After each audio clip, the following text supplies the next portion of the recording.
Hello, আসসালামু আলাইকুম। আহ,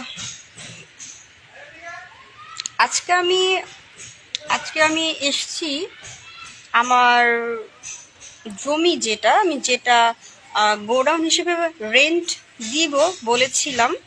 তো আপনারা তো নর্মালি আমার কাছে মনে হয় আমি দুইবার আমার জমিটাকে নিয়ে আমি ভিডিও করেছিলাম, আপনারা ভিডিওটা দেখেছিলেন।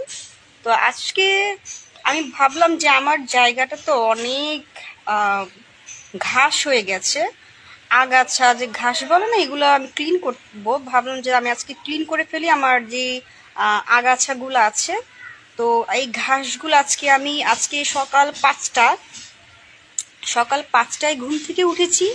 সকাল 5টায় ঘুম থেকে উঠে আমি জাস্ট বোরখাটা পরেছি।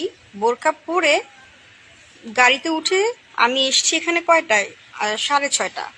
তখন বাজে 6:30। কারণ হচ্ছে এই সারাদিনে যদি আমি আমার জমির এই ক্লিনের কাজগুলো করি, দেখেন অনেক ক্লিন হয়ে গেছে কিন্তু। তো এই ক্লিনের কাজগুলো যদি আমি করি, তাহলে যে পরিমাণে রোদ, এই রোদ্রে তো আমি ক্রেজি হয়ে